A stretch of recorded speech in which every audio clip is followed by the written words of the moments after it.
Welcome to FacingMelsMusic.com podcast, featuring some of the most heartwarming stories from musicians all around the world on FacingMelsMusic.com.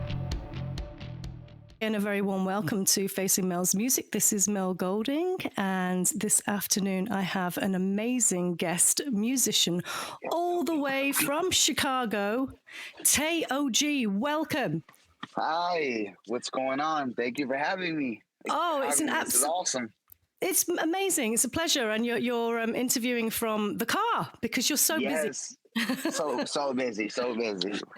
Oh, that's great. So what time is it there? You did say just now. What was it? Oh, about 9 o'clock. 9 o'clock. So it's 9, 10, something like that. Right. So your day's beginning. Mine's kind of wrapping up. So there you go. But it's all good. I'm so excited to be speaking with you because you're kind of, you're not signed. You are signed or you are not signed. You've signed to a production label. Let's just talk about that for a minute because you were just saying so.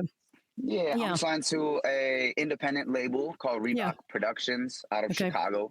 Mm-hmm. They handle a lot of stuff. They handle a lot of things for me, my bookings, my productions, my studio times. And so, but it's still independently signed and fantastic. Yeah, and I've heard your stuff, and wow, it's really strong. And I'm really interested in your message and the motives behind your music. And so I mean, let's talk about. I mean, where do you come from? Chicago? Did you grow up there? Where did you grow up? Yeah, so I say I'm from Chicago, and I'm also from Texas. Okay. Austin, Texas, predominantly the middle, central Texas. Right. My family's from here, South Side, born and raised South Side, Chicago. Right. My mom had moved us over to Texas, better lives, better, she's, growing her stages. Yes. And, I came back here 15, 16, just back and forth, trying to be the best person I can be. Right. But, yeah, I would say definitely Chicago and Texas are what I call my hometowns because they not persuaded, but they've shown me a lot of things that help me grow as a person, Yeah, it sounds so far that's really important to you to grow as a person. And your music, that kind of reflects that as well, right? Your growth. Definitely. Yeah, definitely. Yeah. My music, every time I put out a song, every time I put out a tape, I definitely I want everybody to see not just one side of me, not just, I don't want to say a Chicago. I don't want to say, I just want everybody to understand who I am, what I go through, what battles, what strong pursuits and everything that I go through. And I know that people always could relate to me, Yeah. And I should mention, actually, you've been described as a hip-hop magnet. I like that. So you are... Oh, that sounds cool. A hip-hop magnet, and you are... magnet. I love it, right? And absolutely. And you're a rap artist. And I've seen... Gosh, some of your music. I mean, there's one here. I'm just going to jump over. It's Feeding My Veins. I want to talk about that for a minute. Feeding My Veins. There's a video there there's a lot of gambling going on. There's a lot of money exchanging hands. And then there's all of a sudden this huge face floating. My face. It's your face floating there. And I thought, wow, I was not expecting that, to be honest with you, but I did love it, I have to say. Thank you. What's that all about, that gambling situation? So that video is actually it was me paying homage to a late rapper. His name is Mac Miller. If you're aware of him, Mac Miller. Okay. He was one of my favorite artists as growing up that I really just liked his style, liked his, his the way he dressed, the chutzpah or whatever you say, just everything about him stood out to me. And I always seen his video. It's called Smile Back. Okay. And that's his video. And it's just the gambling, the this, the that. And it really, it made me want to do something like that, made me pay my respects because it wasn't my first video, but it was maybe like my second, third. Yeah. I'm jumping to that one. Or maybe my first video with a real action. Okay, go. Ready here, ready there. Wow. And so it was just wanted it as real as we could to to his video as our video, you know?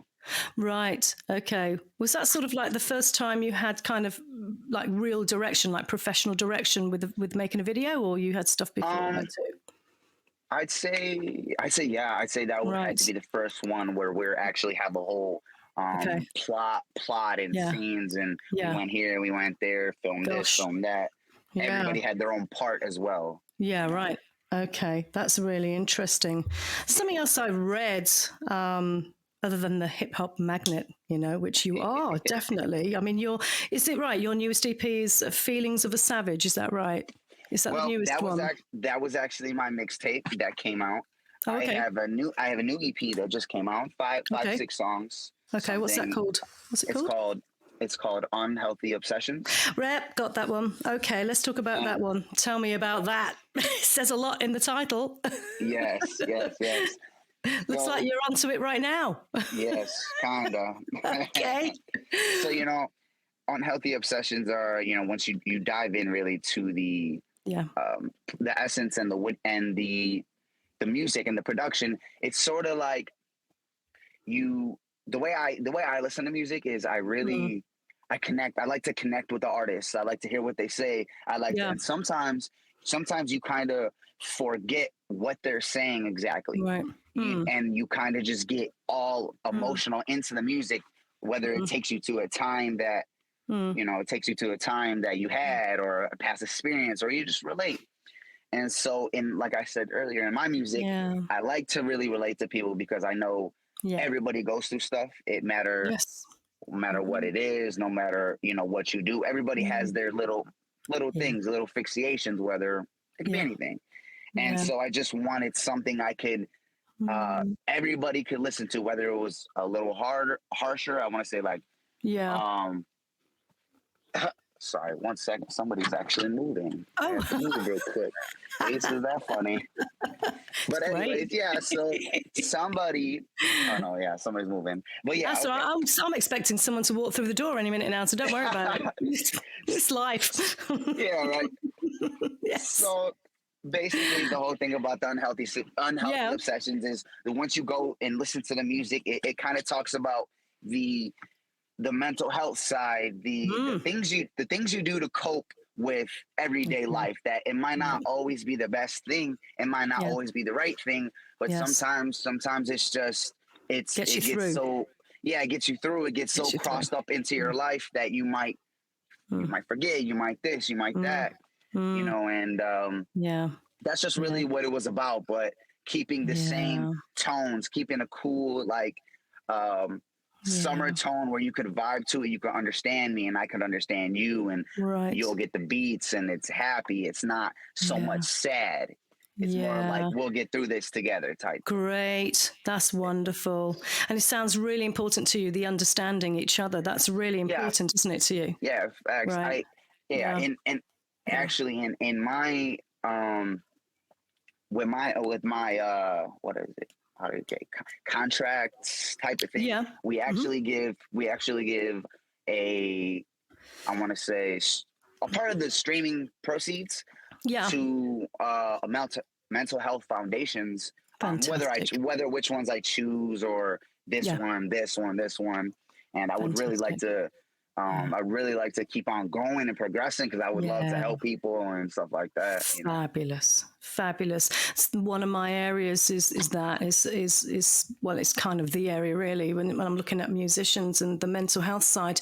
It's really tough for musicians sometimes. You know, it's tough. The game is tough. You know, the whole thing, the whole ordeal. Life is tough in it. You know, you talk about. I mean, have you experienced mental health problems, issues, or difficulties, challenges yourself? I'd say that being a musician has helped me realize who I am as a person, and who you know. Okay, so you know, having the whole thing unhealthy obsessions, you know, doing this, maybe it be drugs, or not. It don't got to be drugs. It could be girls. It could be how you feel. Yeah. I kind of was more in tune with my emotions and more in tune how I feel.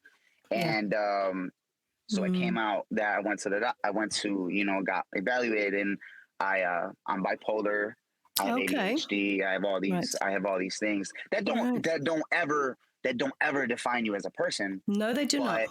Absolutely. It is something you go to every day. You go through your struggles. You go through whatever. And without music, it wouldn't have crossed my mind to, you know, why am I acting like this today? Why am I, you know, whether I'm smoking too much, I have to figure that out. I have to, you know, I'd say that the music really helped me, and just figuring out who I was and who I am. And that's really the most important thing. And that's why I'm such an advocate, I feel like, or I would like to be a bigger advocate in the mental health. Fantastic. Anything, mental health space, anything really. Yes, 100%. And I love the fact that you've said that. I love the fact that you've said that it doesn't actually define you. I mean, that is so important for of course, people to understand this, you know, because having such conditions is just a part of it. It doesn't mean it's you as a person, you know, it's something you're living with. Yeah, because especially, and you don't even have to go through music, but if you're if you're an artist, a musician, a rapper, whatever you are in the music field, it's draining. This is draining. This is it's you're constantly wondering, am I good enough? Am I this? Am I that? Am I?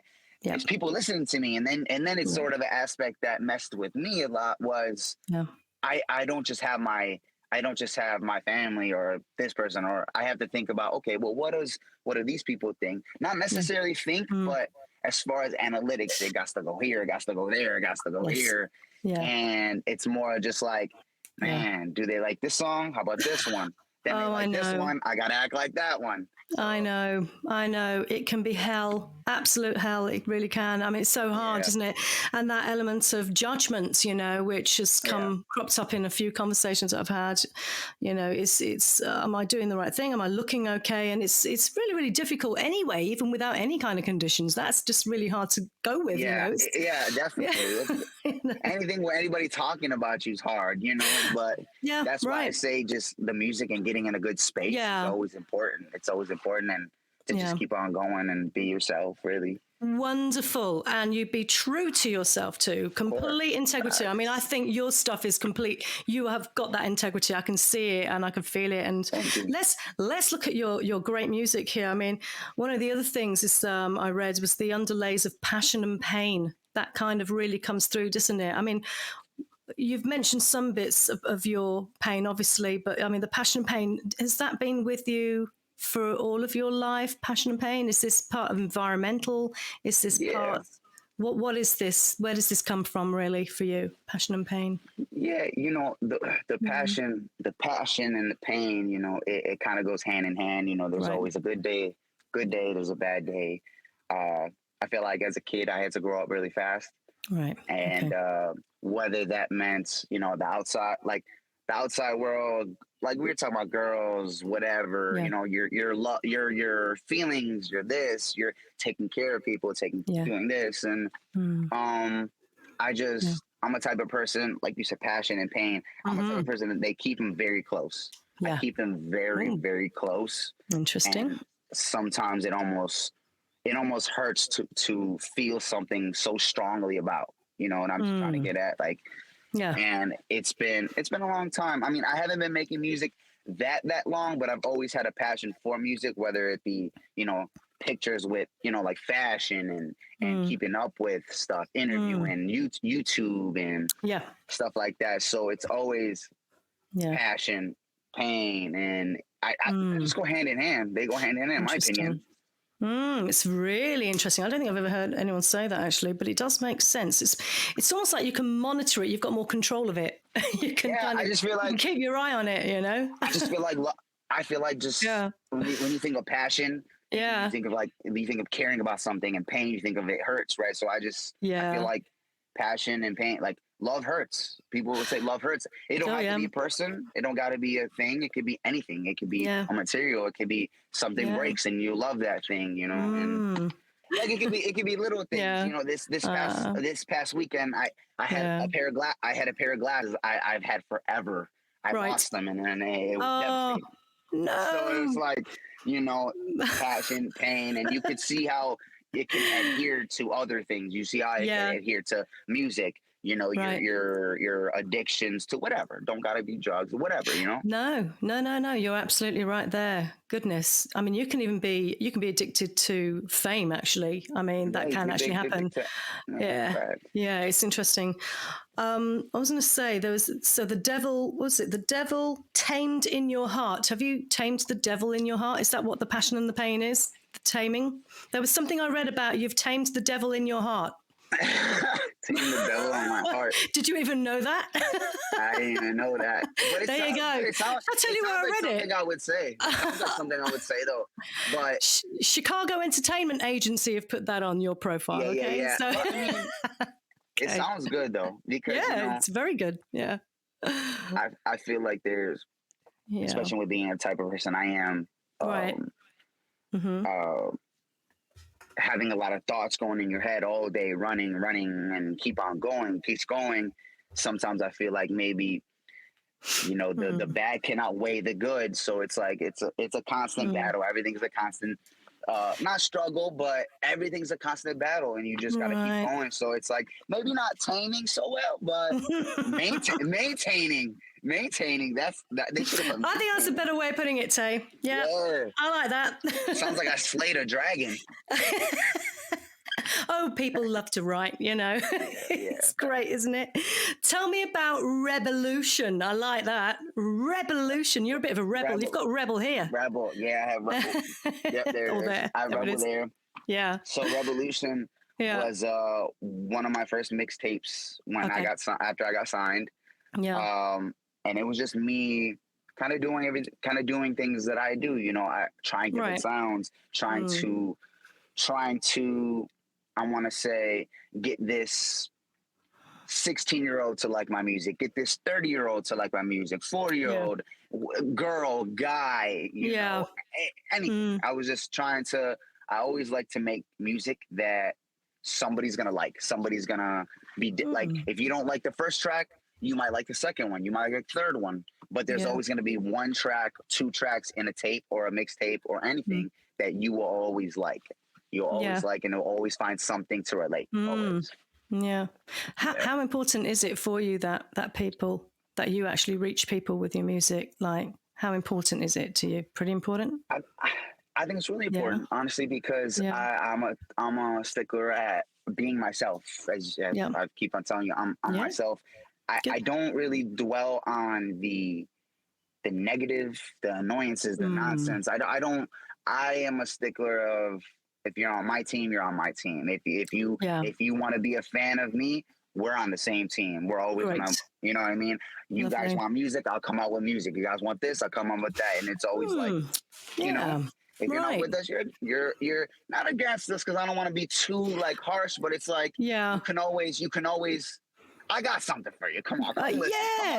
Come on to this side. You do definitely have something for everybody. You do. And it sounds like it's a two-way deal almost. It's like, you basically, you're having that kind of, that love that, people are receiving you, and you feel you want to give more. And it always, don't you agree that it kind of makes you want to give them more? Yeah, of course. Yeah. Of course. It always want to make you give them more, especially when you have so many ideas and you can only fit 10 ideas on a track list or 12. Oh, well, you can make 2-3 albums out of all your ideas. Right? I mean, carry on, Of course. Loads. That's so exciting. You said you haven't been in music for that long yet. You look like you have been in music all the time, all your life. So when did you start getting into this, Tay? Yeah, so I want to say maybe like 3 years. I've probably been signed for like 2 years, but probably taking it like real serious, like putting my music on streaming services like Apple, Spotify, all that. Probably like going on 3 years, I'd say. Yeah, that's like very, very new. Yeah. What made you get into it then? How did you get into that then? Well, so I never wanted to like rap, or I didn't want to say I don't want to rap, but growing up as a kid, I had a lot of music around me, and when I say music, I mean like listening to music. My mom likes Spanish reggaeton music, music and stuff like that. Yeah, and my dad, he loves alternative rock. Yeah, loving that too. can you kind of see where I'm not, like, I'm not sure if I'm a rapper or if I'm like, you know what I'm saying? Yeah, like, you might be new movement here, Tay. New movement. Right. So that's why some days I like to do this. I like to have the beats like that. I like to have the little, you know, rockish like that, alternative sound like that. But so growing up, I always had music intentions. And as I got older, I started figuring out more and more music because I wasn't aware of rap. I wasn't aware of really what rap is. Who was all these rappers? Who was this? Like I said, my mom's Spanish. My dad's this. Like there was no. Where's the hip hop? Where's the rap? There was not much. So growing up, I just had friends, and you know they would you know wanted to be like your friends as you grow up, you know, and they teach you stuff, and you know I'm teaching them stuff, and ultimately it came down to my love for clothes, my love for fashion, my love for my love for fashion. So I bought a camera, and maybe like 16 years old, and I carried it everywhere from like 16 to maybe 18, 19, even through college. So like 18, 19, because I didn't go to high school that much, you know what I'm saying? But I went to college. Know what you're saying. But so I carried it, and I was the one that always wore cool clothes, took the pictures, just being myself, doing whatever I wanted to do. My friends want to come, anybody want to come, I'll take pictures.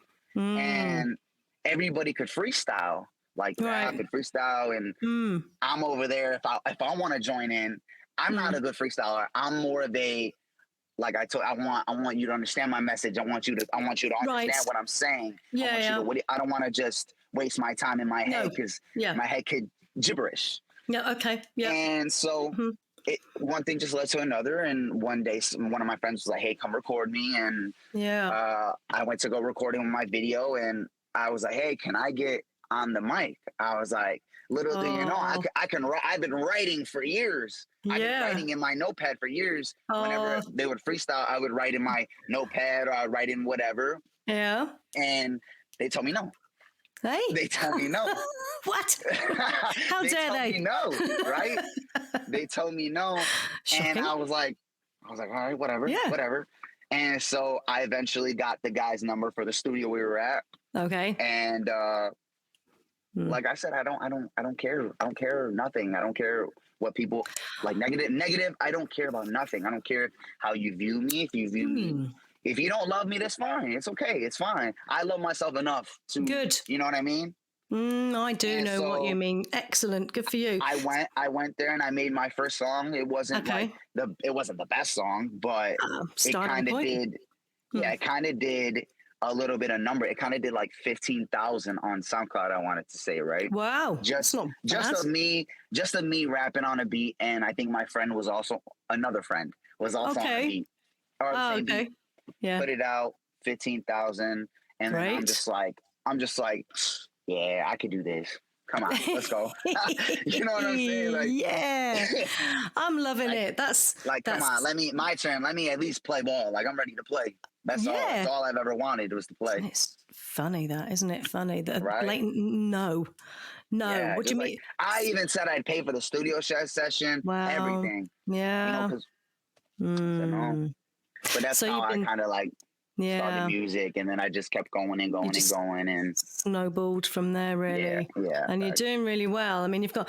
Do you do lots of live performances then? I mean, or is it kind of more studio based at the moment? Not so much live performances just yet. We're really I'm really focusing on well, actually, because this is the first year after COVID, you know, or not first year, but two years, whatever it's going on. Yeah. And I like my past troubles led me not to be able to put out music. So when I was having music and finally when I was able to make music and show people that I had real music on the platforms, everybody was inside. Nobody could go nowhere. So, you know, it was hard to even go to studios, hard to even go to videos, or no one was doing live performances. Right. But at the moment we're really trying to, I really want to get people to listen to the music, pick your favorite songs, and let me know what you guys like to hear, and we'll keep on going and progressing. And you know, eventually we're going to start doing performances and live things and follow. And stuff like that. Surely follow. Yeah, definitely. Yeah, I mean, you're up on Spotify, aren't you? TayOG. Yes, for sure. There. So, and I've heard quite a bit of that. So, you're mainly a rap artist. Is that how you describe yourself? Yeah. Do you do actually any singing in that? Because I'm sure that I heard some BVs in there. Do you do some singing in there too? I feel like it's more like, I think it's like more like a melodic sound. Yeah, right. Mm-hmm. I want to say more like in the middle. It's not too much rap. It's not too much singing, but it's in like the middle. It's more like keeping a good tune. Yeah, there's a nice humming kind of tone going on, and it's warm. Something that's pleasantly, Yeah, it is. I definitely got that, which is very, very cool. Okay. So you released your last video release was the 13th of May, is that right? I believe so. I think it was the 13th. What was the last video release then? Because I know I spoke about feeding my veins, but you've got a bussin' as well. Is that right? Yes, we have that. I'm not sure when that came out, but our you're last sitting video, on a car, I think. Is you sitting on a car? I think so. But our last video that came out, it's called "Don't Play with Me." Oh, that's it. Don't play with me. Video, I think that was the one that dropped in May. Okay. So that's the one we're sitting on as well right now. Yes. Okay, and how's that going? How is that? Is that it's going pretty good. Yeah, it's going pretty good. It's almost at 100K, which that's fantastic. Our highest video to this date. Okay. I hope for a lot more. So Don't Play With Me. Let's talk about the lyrics. Do you write all your lyrics, do you? Yes. Okay, what's that about? Don't Play With Me. What's it about? Don't Play With Me is just about kind of how we said the unhealthy obsessions, right? Okay. Don't play with me. It's not a don't play with me, like don't play with me. No, it's more like a let's use it as a woman perspective, right? Or not perspective, but talking about a woman. Okay. It's about a woman. Don't play with my feelings. I thought so. I do this for you. I care for you. Don't play with my feelings or the unhealthy obsessions, like your addictions. Yes. Don't allow your addictions to overcome you. Don't let it play with you. Don't let it, don't let it overcome your life. Yes. You know what I mean? Right. I do. And yes. And the song I relate to a couple things. I say, don't play with me. You know, sipping on this. Don't play with me. I have this. Don't play with me. But as you keep going, you hear things I say that just transform into like, okay, you really understand what I'm talking about. Are your songs kind of large? I mean, it's probably a silly question, this, because most people write songs about their experiences and life experiences and what you're going on. Are yours about relationships, about love, about life? I mean, what's kind of most prominent or dominant message or in your lyrics? What would you say? What you like writing about? I would definitely say, I want to say love, really. Love in general, because it's such a big aspect. It's so big. It's so like you could love one thing, but you don't love this one thing how you love this thing. You know what I'm saying? Yeah. And it doesn't like, you could love doing something. You could love doing this. You could like doing that. And sometimes it's not good for you. Sometimes it can be very detrimental to your life. And that's the experiences I like to write. I like to write about. I like to write about the lifestyle I live, the lifestyle, like what all me and my family, me and my friends, whatever I've gone through as a past. It kind of always stems at the end of the day of how I feel about myself and how I feel about, probably love. I'd say love and as a big thing, you could say. Yeah. Kind of more universal, really. Yeah. Kind of. Yeah. Has some of your past been difficult? Would you describe it as being tough? Yeah. Yeah. I'd say I would say it's pretty difficult, but I don't ever want to be. You know what I mean? There's a lot of people in this world that go through a lot of things. So, and you're out of your car. I'm out of my car. I was like, it's probably my phone. Oh dear. I mean, do you have a laptop? Okay.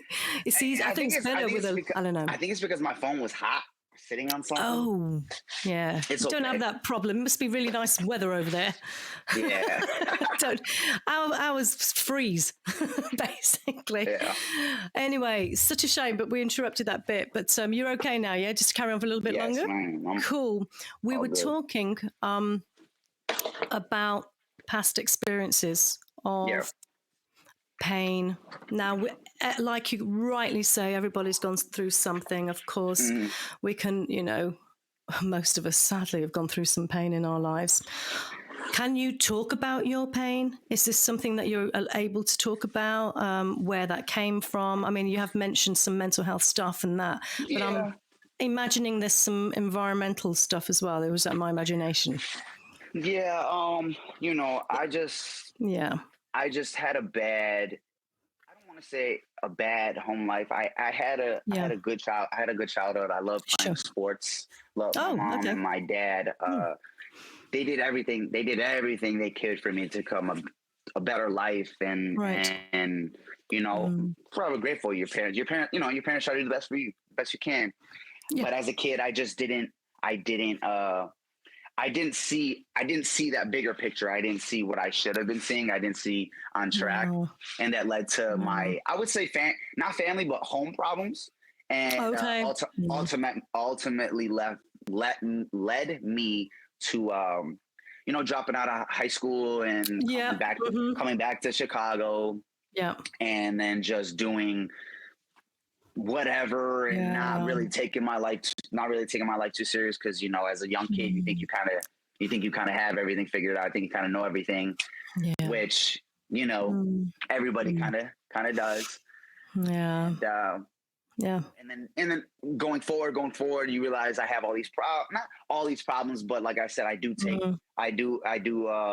like clinically bipolar and which I have no problem with talking about anything about, mental health. Like I said, I would love to be a stickler. I would love to talk to people because I know this is hard. I know it's hard. I know it's draining. I know that some days I wake up and I feel crappy. I feel like everybody's against me, no matter how well my music does. Yeah. That's bizarre. Or even if my music's bad, I could even feel good the next day that my music's bad. It's a really up and down chemically imbalance, and that's where I want to say that that's where I just want to always tell people that it's never about what not about how you start the race, what they say, how you start the race, how you finish. And like I said, there's a bunch of people that probably going through thousands of times worse that I've had to go through, but at the end of the day, everybody has their own difficulties and stories that you just got to push through. Just got to push through and keep going. And you're an absolute inspiration, to be honest. And I love the fact that you're an advocate for all of this and, and you're really pushing that message in your music as well. And it feels like it's a battle. Life is a battle. I mean, life's a battle for me. Life's a battle for everybody, But there's no shame in that. There is no shame in that. None. There should be no shame in having, whatever you want to call it, mental health conditions or whatever it is. There's no shame in it, It's like you say, it doesn't define your soul. Your soul is your soul, and your soul is intact, intact. So that is the main thing. And I love the fact that you're really pushing through with your music, and you're going to be inspiration to other people to lift them. Definitely. Isn't it your positivity that kind of shines through in the end, don't you think? Because you come across as a real positive person to me. I think so. Yeah, I think so because everything that you could say that I've been through, I would say everything that I've been through, it molds you into a character. Yeah, and it's kind of like, I live in a city. It's not the best. Right. It's not the greatest. But like every other city, it's not the greatest. But it's about how you take the energy and how you intake it, like how you go about your things. Do you oblige by the negativity, or do you find do you kind of find a better outcome? Do what you want to do, not what other people are doing and stuff like that. And it just leads back to the music that you'll be able to tell in my music that the most important thing in the music is I want everybody to know that we'll be okay. We'll be okay, and we'll get through it. And that's how I perceive music. All my favorite artists, you know, when I listen to them, I feel like I know them. I feel like they know me and they're talking to me, and that's weird. It's weird, but it's not as weird because I make music, and that's what I strive to be. I tried to be somebody just like that. It's not weird at all. I totally. You know who my kindred spirit is in music? It's Michael Jackson. He is my kindred spirit. I swear to God, he is. Michael Jackson. Michael Jackson. Yeah. Michael Jackson is top like 3 for me. Top 3 definitely. I grew up watching a lot of Michael Jackson videos. Right. Yeah. And, you know, dancing as a kid, dancing in the kid in the living room. And that's why I try to Michael Jackson, like Chris Brown, you know, people with good singing and like multi-talented people. Yeah. Yeah. I always strive to be like that. You know what I mean? I strive to be like, I'm not the best at singing, but I know how to make songs that I know are going to, you know, I want to say similar to how I want to go about it, you know, how I want to relate, because those are my favorite artists, and those are my favorite, like, who I look up to and stuff like that. So it's always, always a good guideline. It's reaching people though, isn't it, Tay? It's reaching people. And what was it someone said to me the other day, and I kind of already know this anyway, but it's the art and the music is a direct link to who you are, to your soul, music and art. So if you're constantly accessing that part, you're always going to keep kind of grounded within yourself, and you're able to tap into that artistry, and you're able to put it out there and reach other people with your message. And it's not just to say, look at me, this is who I am, which is partly, and that's partly what artists are about. We want to be seen and heard, but we also want to make a difference. And it sounds like you want to make a difference as well in people's lives, don't you? You want to reach people to make a difference in their lives. Oh, for sure. I definitely would love to just, I like putting on a song and you automatically get a feeling you felt years ago. It's not even like you could be way past this life, and you're just like, wow, this makes me feel a type of way. And that's how I perceive music. So I would love to, I would love to know if somebody's listening to my music and they're like, oh, I feel this way. We were doing that when that came out. We were doing this. We feel like that. So absolutely. Something like that. We've talked just briefly about favorite artists. Who would you say is your all-time favorite artist? I mean, I know we've just mentioned Michael Jackson and that, but who's your favorite? Is that a really difficult question? It's a difficult question because I wake up tomorrow and I'm a totally different person. Oh, that's all right. But like I said, I love like the Michael Jackson, Chris Browns, you mentioned him. the late rappers, Juice WRLD, XXXTentacion, you know, people, Mac Miller. I like stuff like that. Really, people who make the music that it's. I want to say that everybody knows that it goes, and there's a bigger picture to all of their messages. You know what I mean? Yeah. Very talented people, and you know. Yeah, and I mean, as far as there's rap and there's other, like, I like alternative music. I like Panic at the Discos. I like My Chemical Romance. Yeah, rappers like Lil Wayne and Drake and stuff like that. Right. But I take everybody's sound and I hear it. And I'm like, okay, I like this. And I'll be driving and I'm like, you know what? I can make something like this. Yeah, it's a great feeling. I'm like, yeah, right. Sounds so cool. I mean, because you mentioned like your dad was into the rock scene. You listen to the rock music. And have you done anything rocky yet? Have you done anything with rock in it yet? No? I try to like in this last tape, I try to always push the boundaries of not knowing what my tape really is, whether it could be like it could fit in a pop category or indie category or rap hip hop category. There's definitely and will be songs that, you know, you can visualize this song being like and you could see me with the mic and the rock bands and in the garage. Like, absolutely. Yeah, for sure. I think so. Sure. I think you should definitely. It's great, isn't it? And it's wonderful. There's so much freedom, isn't it, to experiment? You know. Yeah. It's fun. And that goes back to just being yourself, doing what you want to do, and not caring if you really truly believe in something. Yes. It just goes back to you doing you and being the best person you can be, and having faith in yourself is all. I feel like everybody.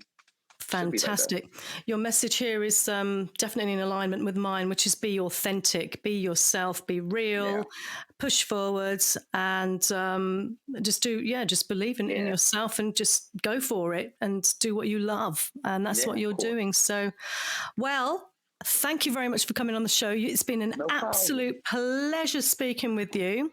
I wish you all the luck in the world. And you as well. Thank you. Let's see where we are in a year's time. I always say this to all my guests. I mean, my dream one of these days is to actually jump on a plane and go and do a tour of America to go and meet all you guys that I've actually had on this show, because that would be amazing. Awesome. Oh, I'd love that. You gotta come. Yeah, it's my dream to do that. So, I enjoyed your time, and thank you so much. Thank you for having me as well. It made it really easy to talk to, and I hope we get to see each other soon, and we definitely everybody. Will. You just keep in touch. Yeah, definitely. You keep in touch. You so much. Okay, take care now. Awesome.